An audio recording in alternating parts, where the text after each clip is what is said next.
you're on your hunt for the PS4 today. So where'd you go? You went to Walmart, or where'd you go and try and find this PS5? Actually, excuse me. Yeah, so today it was the digital only one at Walmart, and then Sony's got something around 2 o'clock Pacific today that I'm currently in the queue for. So is it a daily hunt for this PS5?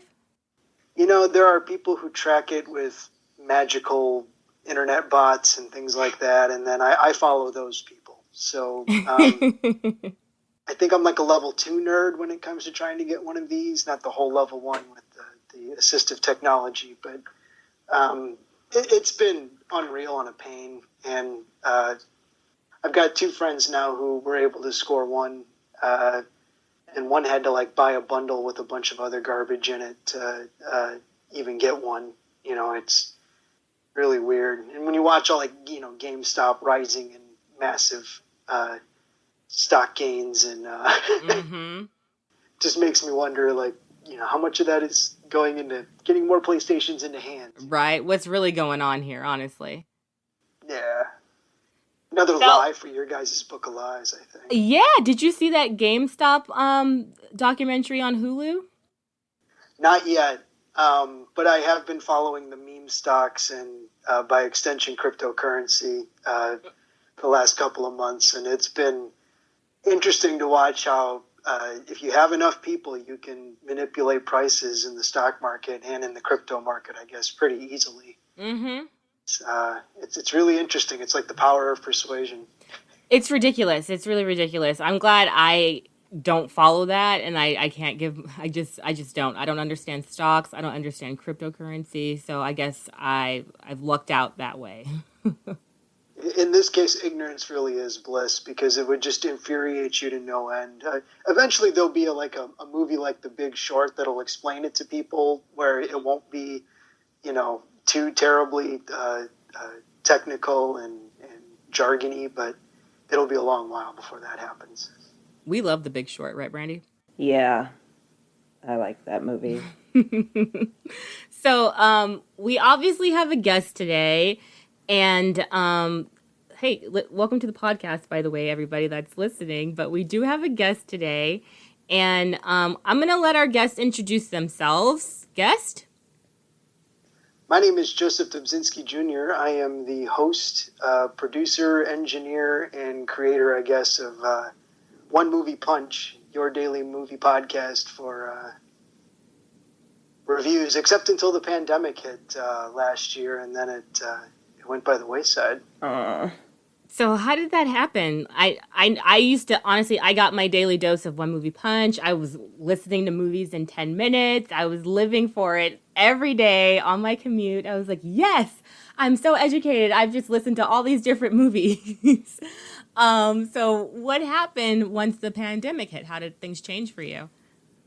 It kind of put a lot of things into perspective. The pandemic is the third in a series of, natural disasters / social emergencies, I guess, that we've had to deal with since we've been in California. We're up in Ventura County. And so in the past, 6-7 years, we've had to evacuate twice because of fires. And then we're just getting to the end of this pandemic after however many days. And there were kind of 3 things that kind of drove the decision. One was that I was feeling as stressed as it was just trying to manage keeping the podcast going, because it took an incredible amount of work. It was around 30 hours a week. Wow. Just to do all the research and get the websites updated and reach out to people on social media. As you two well know, podcasting is a lot of work if you're trying to do it. Yeah, and that's how we met you. Honestly, I found you on Twitter, and in the movie realm, all the podcasts talk about movies, and then I happened upon your Twitter page, and then I was interested, and I went to your website. You were asking for collaborators, and I just loved how organized you were, and you're like, hey, this is what I want. These are the rules. This is how you get it to me. Make it happen. And we connected that way. Yeah.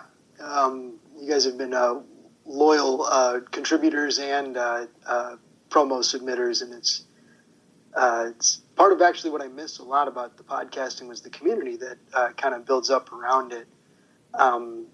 What I ended up finding out, though, is that while you might have a dedicated community around you of great people, 25, 30 people always tuning in and downloading, it's hard to balance that against the amount of work that goes into putting together a daily podcast.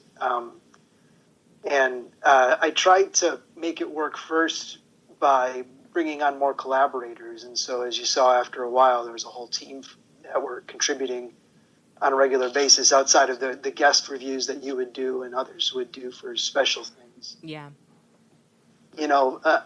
Even those regular contributors started to kind of dry up, if you will, after a while.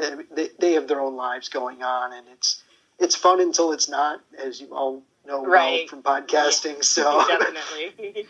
Yeah. So we reached a point. I reached a point then when this pandemic hit that I needed to take a break from it.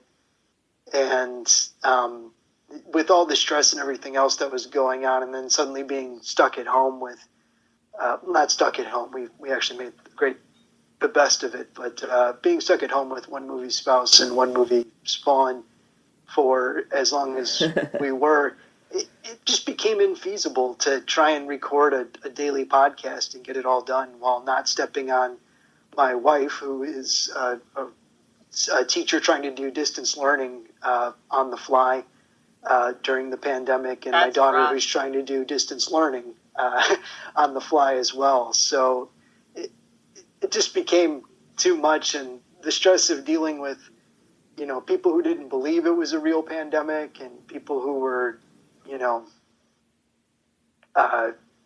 kind of turning it into political instead of kind of a medical scientific thing it should have been. And I had to take a step back, and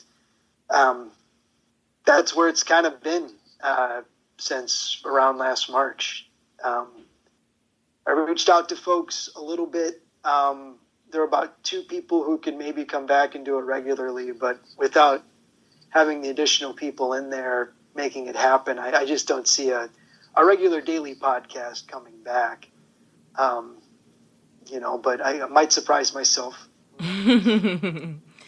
Always surprise yourself. That's exciting. So if you can't do a daily podcast, which I was like, wow, this guy's amazing. He's putting out a podcast every day. Would you consider like a weekly or bi-monthly podcast, or do you have thoughts about that? Well, like I said, if I could find 7 dedicated reviewers to turn in weekly reviews, I would be able to start it up no problem. The bulk of the time for all of that is, as you all know, guesting a few times, and it's watching the movie that can take up to 2 hours, and then it takes about a good hour to turn some notes into something that resembles a review, and then recording it and getting it to sound right. The way it worked for the reviewers is that they would submit a written and a audio review that was already mostly cleaned up, or at least close enough where I could chop it up and turn it into something on my end. And that radically reduces 30 hours a week down to like 5 or 6. If other people are doing the bulk of the work, it's just what I found is that the folks would be on for a while, and then aside from like Andrew and Andrew Campbell, who's been there from the beginning, and a few other folks, it was never consistent, and so it couldn't be there. We looked at trying to reduce it somehow to be maybe a weekly or maybe 5 days a week or something like that, but the math never seemed to add up after trying to figure out how much I'd have to put into it. What I think I'm going to use it for going forward is kind of for like special sequences or events or things like that, similar to what we did for Reign of Terror back in 2020. It. Yeah, so for those who didn't tune in to Book of Lies on guesting on One Movie Punch, it was a 31-day Halloween horror film review fest, but there was an audio drama beforehand where we brought in one of our reviewers, Shane Hyde, from Australia, and he was like a narrator for an old audio drama, old-timey radio play of all these horror films being mashed up together. And it was kind of a nice layer to add on to the usual reviews that were taking place, and the script was bonkers and bananas, but it all kind of made sense at the end. If you go back to October 1st, 2020, I think it was on Movie Punch. Wasn't it was it 2020 or was it 2019? Are you right? It was 2019. The pandemic's got my years all messed up. What day is it? Yeah. 2019, October 1st, 2019, and then it's 31 days of just general, mostly PG-13 level fun. It was a good time. There's so many collaborators, so many different podcasts come in and, offer up scripts and reviews, and then Shane Hyde with his voice. It was a lot of fun following it. And I was just like super excited that you asked us to be a part of it, and, we're in it too. And it was really fun. I listened every day, of course, because I'm a fan, and I had a lot of fun. Yeah, it was fun. So what I'm hoping for is to maybe bring it back like for a month at a time, so I can take the few months beforehand to really kind of ease into getting all 30 episodes ready and all the collaborators kind of put together, and plenty of time for anybody who wants to participate, and then maybe chunk it out like that. So like 3 times a year for a month, it'll be there. And again, assuming there's enough participation and enough folks there, ideally it'd be like what I've wanted to do for a long time is have February be all Black filmmakers for Black History Month, and then have like June be all LGBTQ filmmakers for a month, and then have October be nothing but horror movies. Those seem to be the 3 areas where I think as a platform for One Movie Punch, it can be educational as well as providing people insight and access to films that maybe they're not going to see. Everyone can do Marvel, but to really kind of dig into what's going on in any of those areas is kind of a lot more fun, and kind of something I'm into anyway. It's and that way maybe it wouldn't feel like so much work, I guess. I feel you. I in those months and those themes, they're necessary, they're important, and I think if you wanted to, I feel like with your following that you already have, and you get back in there and look for collaborators, I think people would love to be involved. At least in the beginning. Then you really have to put real effort in. Not it takes effort, but you know what I mean. You know what I mean. Yeah, and having it be spaced out like that, I kind of get a break, and that was the thing I never got with One Movie Punch was a break, really. In fact, the only break I got from the podcast and while it was on was when we had to evacuate for the fire the second time, and so like that wasn't really much of a break. Oh my! Which fire did you get caught up in? All right, so the one before the podcast started was the Springs fire, and that one came close, but never close enough. The last one was a little scarier, and it came down. They evacuated our neighborhood out by the university, and we could see the fire like burning down the hillside on that one. So like we had to leave, and then we were staying with friends in Camarillo, and it was just 2-3 days of waiting to be allowed to go back, and hopefully the stuff was there, and it was, but it wasn't relaxing. It wasn't a break for sure. Wow. Oh yeah, I got a break because I was evacuated by a fire. It's such a vacation. Yeah. We did build in some breaks afterwards, but it ended up being catch-up time for me on the back end. We took a couple weeks off every now and again before, but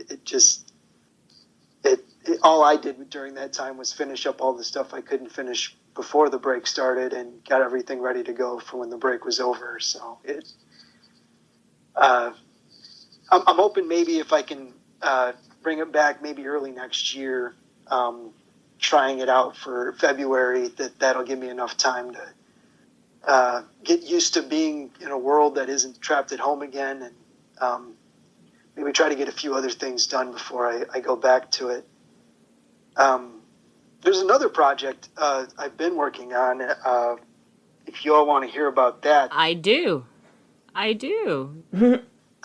So when I left my job back in, I think it was 2017, I was kind of overstressed and a lot of anxiety, a lot of depression, and we were fortunate enough that we could survive on my wife's paycheck and some of the money we had saved up. And so what I wanted to do was go back to doing a lot of writing.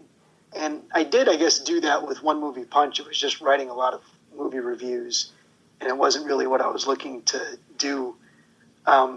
So instead, after I left my job and took about a month off, I went and finished a novel, and then I put it on a shelf, and then I got caught up with One Movie Punch for 2.5 years, where it just sat there. I also started during one of the fire evacuations another novel, and I actually finished that during this pandemic, that second one. What's it about? That's awesome. Yeah, it's about a series of well, it starts with a old-timey lieutenant on or an old-time detective on a police force in the middle of nowhere getting a VHS tape, which is given to him because he's the only one who actually knows what it is and how to use it and all of that. And when he gets the materials he needs and he puts it in, it's a tape about somebody who's gone to a resort where there's a bunch of wealthy people bidding on a technology that can change the world. And as he's in there watching the tape as it's going on, he's like stopping and trying to bring up, information on the internet, and he's not having a good, easy time doing it because he's old school. But what he ends up finding out is that the guy is there, and it's from the same place that had recently been consumed in a wildfire. So you can see where the inspiration came from, being out on a fire evacuation. So everybody thought that the people at this resort died in the fire, even though it was supposed to be there. And it turns out this guy was on the inside. And so he has video from secret cameras that he had in there. And so he starts following what this guy put on this VHS tape. And it turns out it wasn't a wildfire that did it. There was some stuff that happened on the inside that you could see on this video. And that just starts a whole realm of weird kind of both digital and in-person kind of vigilante things that start happening across the country in every city. He's just trying to deal with what's happening in his city during the time. Interesting. Yeah. So it's kind of like I feel like it's not a murder mystery, but it's kind of like a mystery. Like I don't know how to it's not a period piece. I don't know, but it's a whodunit or who did it, I guess. No? I think it ends up being like that. I like to write kind of observer fiction, like kind of stories from the point of view on people on the sidelines. So in this one, the cop isn't really directly involved with the situation. He's just trying to monitor the information that's coming in on these VHS tapes and kind of give it to the people who are actually trying to run down leads in various cities where other actions like this are taking place. So it's a very I guess I don't know how to describe it because I'm trying to write something different, and it'll probably end up being the same as something else out there. But, it's experimental fiction. Yeah. So that ended up actually being kind of a later book from the original book I finished. So I've been actually working on finishing the first book I wrote before that, these past like 3-4 months now at home. And that one's just about done. And I actually am looking for an agent to shop it around. Nice. Because that one's about a guy, it's kind of set in the same literary universe, although this is a way smaller scope of a story in it. It's about a guy who is leaving his job to stop at a bar and pick up some weed from his friend, and then just enjoy his weekend, and gets caught up in a series of weird drug raids and a chase across town. No. Yeah, it's not like Pineapple Express. It's not really a comedy because it gets pretty dark, but it is kind of a comment on kind of the changing nature of cannabis and culture, and about police brutality and what police can and can't do in the name of the war on drugs that most people I think don't really understand, and a lot of people, when they do understand it, they really understand it, because it's a little scary what police can and can't do. And it's all about but it's about knowing your rights too. A lot of people don't know what they should or should not say, or what they, what you just described, this book. I feel like it's important. I'm excited about that one too. So get it out there. I'll buy it. But a lot of people don't know their rights, and they should. Yeah, and it's a crapshoot too. Even if you know your rights, whether they'll True. I've been in a number of cases, and I'm some white dude, and I've had problems with police where I'm just like, hey, I think my rights say that, and they're like, yeah, shut up. Let's start looking at your car. It's like, all right. F your rights. Seriously. Oh, you thought you had rights? Get out of here. Have a seat. Exactly. So that one's just about done with the final edit on it, as opposed to just kind of a rough draft, which is the other one I was describing. And this one I want to give to an agent, because I've learned that there are no publishers anymore that'll take a blind submission from anybody. In fact, that they'll just return it to you, because they don't want to ever be accused of stealing an idea from you. Yeah. If you send them something. So I need to get an agent. They need to shop it around. And if nobody wants to pick it up, I'm actually going to transform it, probably by the end of the year, into an audio drama podcast, which would be a nice way to kind of do it. And then set up a Patreon. And if people want to, help support that effort, if it doesn't get picked up by a publishing house, then every month I can send them kind of not the audio drama transcript, which will be available, but kind of a chapter from the book. Then that way, as they're subscribed, they can keep reading the whole story as opposed to getting the audio drama version of it. I like that. Yeah, it's actually what Dickens did with the Pickwick Papers way back in, I would say, jolly old England. But that's how he sold the Pickwick Papers. They were all sold as like a chapter at a time. And at the end of the first one, to get people to buy the next one, the protagonist in that story is hanging from a cliff, and that's where the term cliffhanger comes from. It's from this term in the Pickwick Papers. It's nice. Look at Joseph, you're dropping so much knowledge on me right now. Oh my gosh. I had no idea that's where that term like cliffhanger came from. Yeah, it's a little useless trivia unless you're on Jeopardy, I guess. And it's not useless. Everyone that just heard that is so much smarter now. Well, then I found a use for my useless knowledge. That's wonderful. Thank you. So I'm working on finishing that one up, hopefully by the end of the month. That was my goal, and I seem to be zeroing in on that if I can stop being distracted by the PlayStation restock. And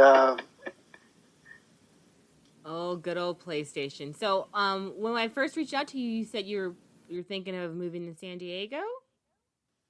Yeah. So that's the other part of it. After 2 fire evacuations and a pandemic now, there's only 1 year left that one movie Spawn will be around, and then she's off to college somewhere, I'm sure.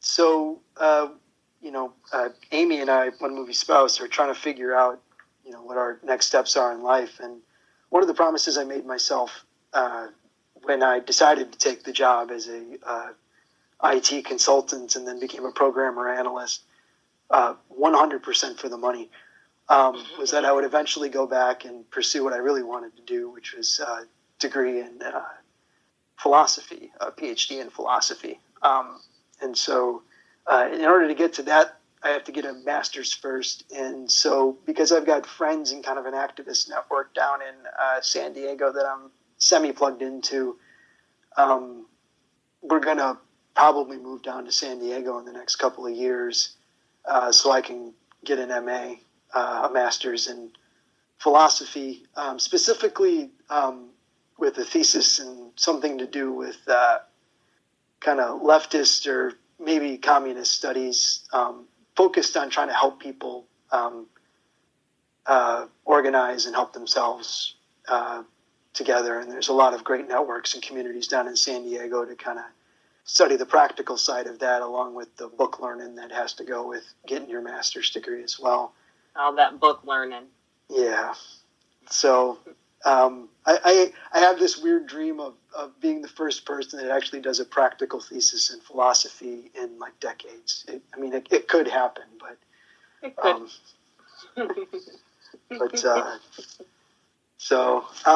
To that end, I've been doing a personal study of, here's some really nerdy stuff, of a Russian philosopher named Peter Kropotkin, who's kind of one of the big names in anarcho-communism. And if that sounds like a bunch of, political gobbledygook, it mostly is. But it is kind of interesting because his big thing is that we need to kind of have communities that are working for each other. If the term communism is scary for people, then it's just kind of communities helping communities. And I hear communism. No, honestly, thanks for saying that. I hear communism, and I know nothing about communism, but I feel like it's bad, but I don't know, the history or what it in fact means. So when I hear communism, I'm like, okay, that's bad, right? But I don't have any like real knowledge of what exactly it is. Do you know what I'm saying? Like, I know there's certain Asian countries that are communist countries, but that's all I know. It's I think that comes from years of being in the United States and all the Russian, anti-Russian Cold War stuff that we all saw on every movie, every television show, every op-ed in every newspaper. I am certainly I like the idea of communism, but I haven't seen a good version of it yet, I guess, on the world stage. And to me, the base kind of idea of communism is that everybody contributes according to their ability, and then everybody receives according to their need. And then if you want something greater than what you need, then you have to work for it yourself and somehow get it or associate with other people to make it happen. That's a very high level idea, though. And then it's had all these different attempts on the kind of national level that we saw, and then on the kind of more regional level. It seems to work better the smaller the group is, if I had to make any generalizations, because at least you know everybody then. It's hard to kind of give your loyalty to a giant state of 1 billion people, but it's easier if you know everybody in your community, then it's just kind of, I'm not helping out some ungrateful jerk. I'm helping out, John down the street or whatever. Mm-hmm. But that's not what we get or hear about in news. And really, if we get the same thing with the term socialism as well. A lot of folks, use socialism and it scares people, or it's kind of a scary idea. And for the most part, it seems to be that government provides health care. And if that's socialism, then pass me the hammer and sickle, because we're we've been waiting a long time just to get basic health care. Yeah. Yeah, I think you're right. It's just like, hey, I don't know anything else, or all the way that, you know, communism and socialism is painted in media and history. It's just like, hey, communism's bad, okay? And that's actually part of why I want to actually study this area, not just to have work on kind of get communities to help communities and to be part of a community that helps itself, but to also kind of get through even my superficial understanding of what's meant by communism, anarcho-communism, communal behavior, community. There's a lot of theory out there that I've just started to kind of dip a toe into trying to understand how communities work, and especially how they work now. I certainly feel like I see more community online than I do in person. True. The podcasting community is one of those communities. Honestly, I've probably interacted with podcasters more in the past 3 years than I have with kind of people in real life. I don't know what that says about me, but just how close and how regularly in contact I've been with podcasters on a regular basis when you find them when I was doing it. You're totally right. The podcasting community is such a tight knit group, but they're so welcoming and inviting. And it's like, hey, you started a podcast? Well done, sis. Welcome to the club.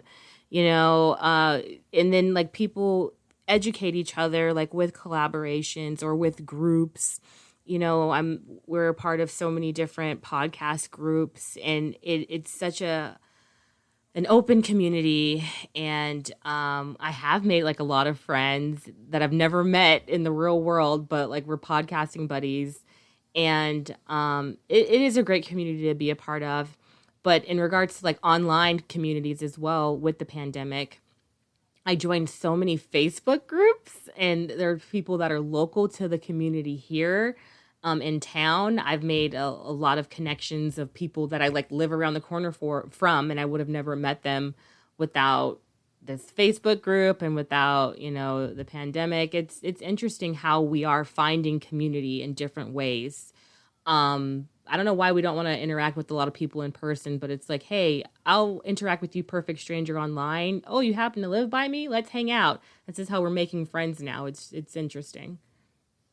Yeah, there's going to be a huge surge of people wanting to be in person with other people again when it's safe to do that.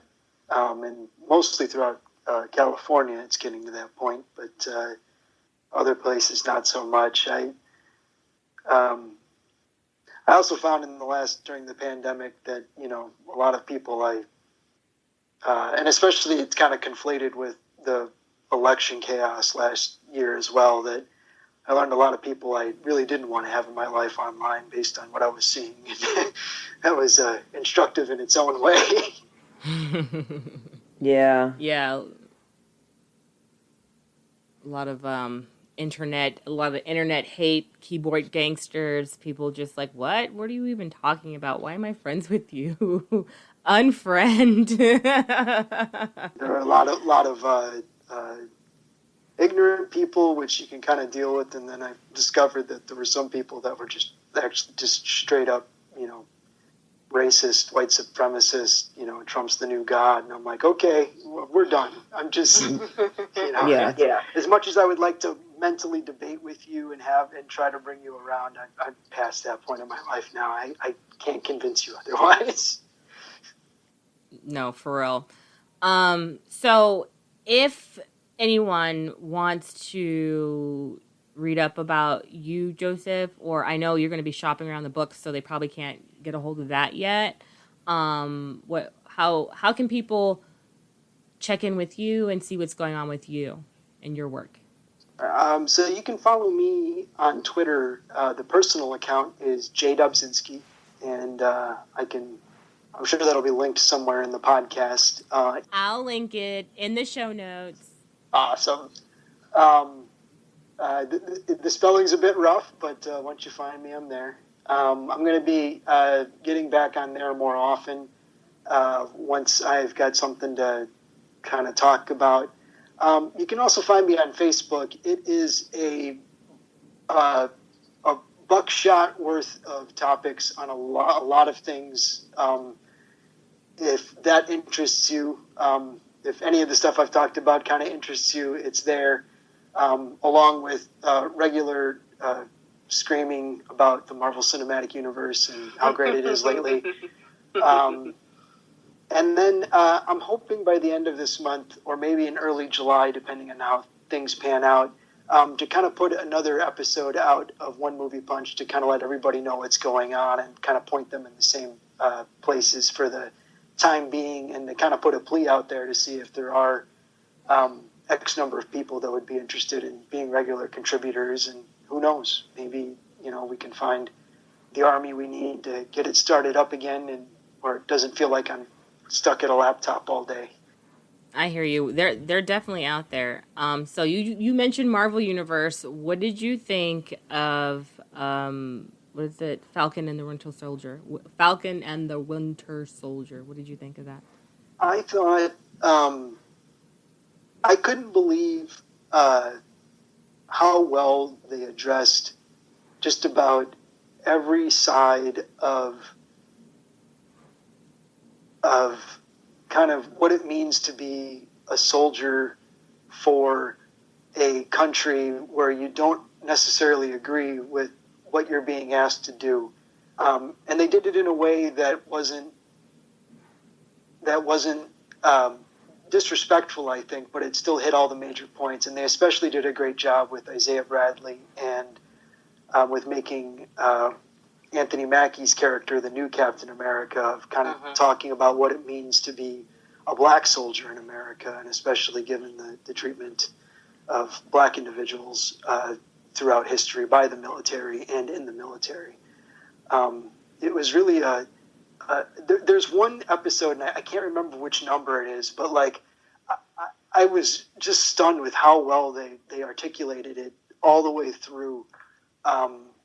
And without it being kind of hokey or over the top, and that's just my perspective on it. But like I was surprised they went for it, because Marvel usually stays pretty safe when it comes to social commentary, and they went all in on it, and I thought that was wonderful.